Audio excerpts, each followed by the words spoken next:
Ballerina, or from the world of John Wick, Ballerina, a name that is desperately trying to ride upon the success of the previous films, is the latest entry in the John Wick universe, set between the events of the third and fourth films, following a deadly assassin by the name of Eve, played by Ana De Armas, as she sets out on a revenge journey. The film on the whole isn't bad. It's a decent enough popcorn flick, a fun way to burn through 2 hours, with some positive things going for it, but it also has a lot of problems. Join me as I break down the decent things about this film, as well as everything that's wrong with it, without spoiling too much. The basic plot follows Eve, who is taken in by the Ruska Roma, the same organization that John Wick belonged to, after her father is killed by a cult. Eve is trained as an assassin, and after completing a contract, she is attacked by the cult, sending her on a quest to avenge her father. Starting with the good, the acting is very well done from everyone involved, from the star, Ana De Armas, the kick-ass assassin, to a de-aged Ian McShane, who plays both a younger version and a current-day version of Winston. Keanu Reeves has a fairly small role in the film, though he dominates all of his scenes. Lance Reddick also reprises his role as the Continental Concierge, though he sadly passed away in 2023 before the film was released. Another point of praise is the action, which is good, but also one of the film's biggest issues, which I'll get to later. The action is well choreographed, fast-paced and brutal, both the gunfights and hand-to-hand combat, as Eve tears through opponents. John Wick also has the chance to shine in his own action scene, though this only happens once, towards the end of the film.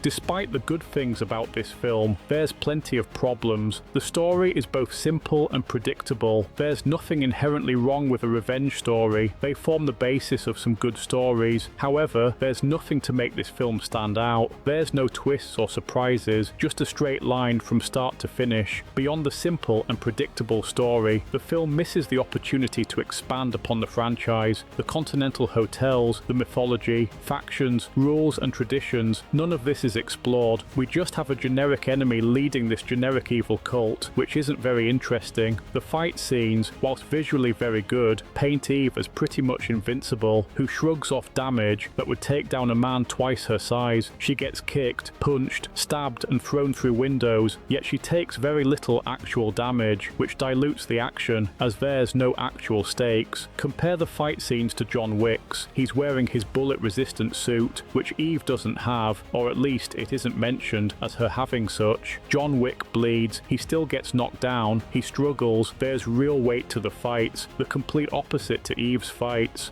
Then there's the box office numbers, which doesn't look good. Whilst the film is not officially a flop, it's looking to be heading that way, making less than $60 million in its opening weekend, against a predicted production budget of around $80 million, which doesn't take into account the millions spent on marketing and distribution, alongside the millions that the cinemas will take as their cut, around 50% of the ticket price. Perhaps word of mouth will have some effect, bringing in more people over the coming weeks, but given that the film isn't anything special, it's not looking like it will be profitable. So is this film worth watching? Yes, I would say so. It's not perfect by any means, with issues that could have been fairly easily sorted, but it's fairly entertaining, a decent enough popcorn flick that burns through 2 hours.